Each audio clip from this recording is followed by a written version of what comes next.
Welcome to the deep dive. Today, we're going to tackle a question that I know is on a lot of developers' minds. What's the real damage to your wallet when you start using these AI coding tools? Thinking about Windsurf, Cursor, Yeah. Line. Yeah, exactly. We hear all about the cool features, right?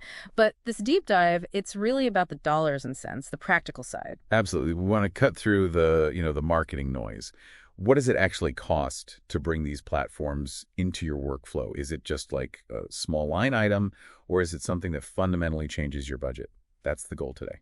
Okay, good. So we'll break down the pricing for those three: Windsurf, Cursor, and Line. Let's start with Windsurf. How do they structure their costs? Okay, so Windsurf typically they operate with a tiered subscription model. You'll often see a free tier, which is, great for getting started, dipping your toes in. But there's always a catch with free tiers, isn't there? Well, yeah, trade-offs. You'll usually find limits. Yeah. Maybe only a certain number of projects you can work on, fewer AI suggestions popping up, or the AI can only look at a smaller chunk of your code at once. That's a context window. It's really just for trying it out, getting a basic feel. Right. So what makes someone jump from free to paid? What unlocks at those higher levels? Good question. Usually it's those limitations becoming painful. Your team grows or your projects get more complex and suddenly you need unlimited projects. Or developers find that narrow code context really hampers how useful the AI suggestions are. Makes sense. So the paid tiers, they typically give you things like, unlimited projects, a much bigger code context so the AI understands more, priority support if you run into trouble, and usually a bigger chunk of what they call AI credits, sometimes even dedicated help getting your team set up. The tiers themselves, like pro, team, that sort of thing. Exactly. You'll see maybe a pro or developer tier for individuals, then a team level for collaboration, and often an enterprise option too, where the pricing is custom, really tailored for bigger companies with specific needs. You mentioned AI credits there again. That sounds pretty important for Windsurf's model. Can you unpack that a bit more? How do those actually work? Yeah, absolutely crucial. Windsurf often uses this credit system to basically meter how much you use the AI features. So every time you ask the AI to generate code or find a bug or refactor something, Right. it uses up some credits. And how many credits you get per month depends on your subscription tier. Now, here's the kicker. If your team uses the AI a lot and burns through those credits, You have to buy more. exactly, you'll likely need to buy top-up credits, and that directly adds to your cost. It's easy to underestimate how many credits you'll need, especially when you're deep in a coding sprint. Right. You don't want to suddenly hit a wall mid-development because you're out of credits. Precisely. So it's often smart to maybe start with a tier that gives you a bit of a buffer, and then really watch your usage closely for the first few months. Get a realistic idea of what you actually consume. Maybe check if they let you track it programmatically so you don't get surprised. Okay, that's a really practical point on Windsurf. Let's switch gears to Cursor. How does their pricing usually look compared to that credit system? Cursor generally goes for a simpler approach, I'd say. More straightforward subscription tiers. You pay X amount, Yeah. you get Y features, usually less emphasis on those like usage-based credits we just talked about. And they seem really focused on collaboration features, right? Yeah. How does that play into their pricing? Yeah, that's a big part of their identity. Right. So you'll often see their tiers structured around, how many people need to use it, how many collaborators are on a project. Makes sense. It lines up directly with helping teams work together. And like Windsurf, they usually have a free tier too. Yeah. Again, probably with limits on, say, what kinds of projects you can do or how much support you get. So upgrading on Cursor, what kind of extra power do you typically get? Moving up usually unlocks more advanced code analysis, maybe better integrations with other tools your team uses, and definitely those stronger collaboration features. You might also find lower tiers have limits on how big or complex your projects can be. Okay. Another thing with Cursor is their push for really tight integration with IDE's integrated development environments. Sometimes it's an extension, sometimes it's almost like its own IDE built around AI and Git. So it might influence your whole development environment. It could, yeah. That deep integration can be super efficient, but it might mean your team needs to kind of standardize on a specific IDE, which could be a big change. So definitely check if it plays nicely with what your team already uses and, factor in any learning curve there. Good point, that workflow impact. All right, let's round out the pricing overview with Cline. What's their usual angle? Cline often takes yet another path. Frequently, you'll see a usage-based model. Sometimes it's purely pay-as-you-go. Sometimes it's that, plus a maybe smaller base subscription fee just for access. So more like paying for what you consume. What are the upsides and downsides there? Exactly, pay as you go. The appeal is obvious. You only pay for what you actually use.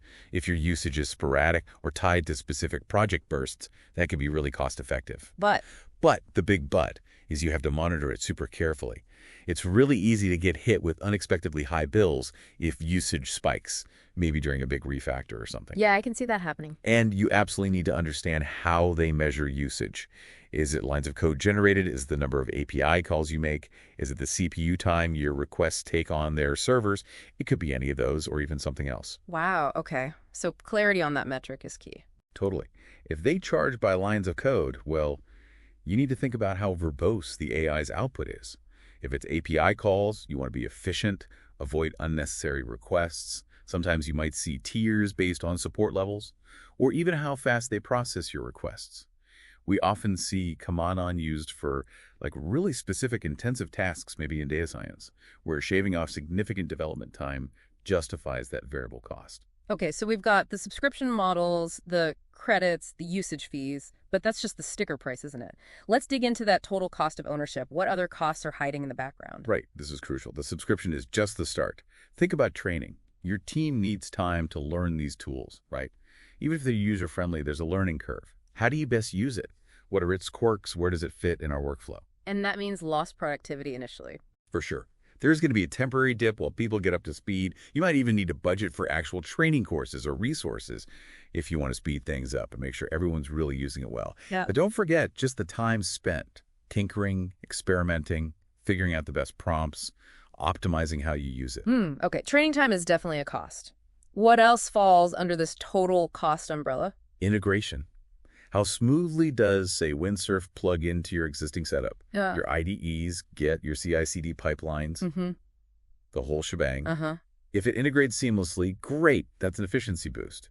But if it's clunky, if it doesn't play nice, that's wasted time, frustration, maybe even needing custom development work to build bridges between tools. That's direct cost right there. Right.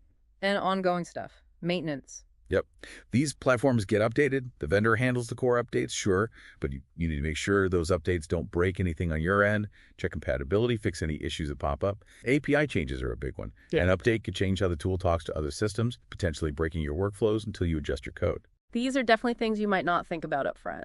Any other hidden costs? Vendor lock-in is a big one to consider. Once your team gets really used to and reliant on one specific platform, switching later can be a massive headache. Because all your workflows are built around it. Exactly. Yeah. And that dependency, well, it can give the vendor a bit more leverage when it comes to future price increases, potentially. You also need to think about code portability. What if the AI generates code that's super specific to its way of doing things? Moving that code somewhere else, if you ever switch tools, can be really difficult and expensive. Interesting point. And finally, probably the scariest one, the cost of errors. These tools are helpful, but they're not perfect. They can introduce bugs, they can suggest code that works, but isn't optimal. So you can't just blindly accept everything the AI suggests. Absolutely not. If developers get complacent, just hitting accept without thinking critically, without solid testing and code reviews, you could end up shipping some really costly mistakes. So those robust quality checks, still totally essential, maybe even more so. Okay, that paints a much fuller picture of the costs. Now, how do all these expenses, subscription, training, integration, potential errors, stack up against, the traditional way of doing things? Just hiring developers. Yeah, that's the million-dollar question, isn't it? Traditionally, your big costs are developer salaries, benefits, ongoing training, huge recurring investments. The promise of these AI tools is, well, maybe automating some tasks, making individual developers more productive, potentially even needing a slightly smaller team for certain kinds of work. So it's a trade-off. It's an economic balancing act. Will the money you save on labor because the AI is speeding things up or handling routine stuff actually outweigh all those costs we just talked about? Yeah. The subscription, the credits, the training time, the integration hassle, everything else. And what tips the scales one way or the other? Several things. How complex are your projects? Really unique, fiddly projects might not get as much mileage out of generic AI suggestions. What's the skill level of your team? Experienced devs might be better at using the tools effectively and spotting when the AI gets it wrong. And just how well does your team actually adopt it? Do they really integrate it, or does it just sit there? These tools can be game changers, letting smaller teams punch above their weight. But for simpler projects, maybe they're just adding cost and complexity you don't need. And there's the competitive angle too, right? Definitely. Got to think about opportunity cost. What if your competitors are using these tools and they're developing faster, shipping features quicker? Can you afford not to adopt them, even with the costs? That's a tough one. Yeah. Now, thinking about those costs, what about open source? For listeners trying to keep budgets tight, are there free or cheaper alternatives popping up? Yeah, good question. It's a really dynamic space right now. Yeah. You won't find like a perfect open source clone of Windsurf or Cursor just yet, not with all the bells and whistles. But there's definitely a lot happening in the open source community around AI coding assistance. So maybe tools that do some of the same things. Yeah. Exactly. You might find projects, let's just make up names, like CodePilot OSS or AI Lint, that offer specific bits of functionality. Maybe some basic code completion or some AI-powered code analysis. And the advantage there is obviously cost. Primarily, yeah. Usually free to use, which is huge for individuals or small teams. Plus, you get the transparency of open source. You can see the code. You can potentially tweak it for your own needs, maybe even contribute back. But what are the downsides? Yeah. The challenges? Well, often they're less polished, maybe not as user-friendly as the commercial options. Setting them up, maintaining them, that might require more technical know-how on your team. Documentation and support might not be as extensive or reliable as paying customers get. Right. And there's always the risk with open source, that a project might lose steam, might not get updated, or could even be abandoned. And you have to be a bit more diligent yourself about security, perhaps, making sure there aren't vulnerabilities. So it sounds like deciding whether to jump into these AI tools isn't a simple yes/no. Not at all. Yeah. It really demands a careful look at your own situation. What does your team actually need? What's your budget realistically look like? How much risk are you comfortable with? Don't just follow the hype. Do your homework. Exactly. Do the research. Use those free trials. Really try to estimate that total cost of ownership we talked about, not just the monthly fee. And keep in mind, this whole area is changing fast. Yeah. Absolutely. What these tools can do is evolving constantly. Pricing models will likely shift too as the market matures, as competition heats up. So you need to stay plugged in, keep learning, maybe run small experiments, and just be ready to adjust your approach as things change. That's really helpful. So for everyone listening, as you think about bringing AI into your coding world, remember, it's not just about the immediate cost. Think bigger picture too. What new possibilities could this open up? What kind of projects could you tackle now? How might your team even be structured differently down the road? It's strategic, not just financial. Well said. It's a fundamental shift to consider.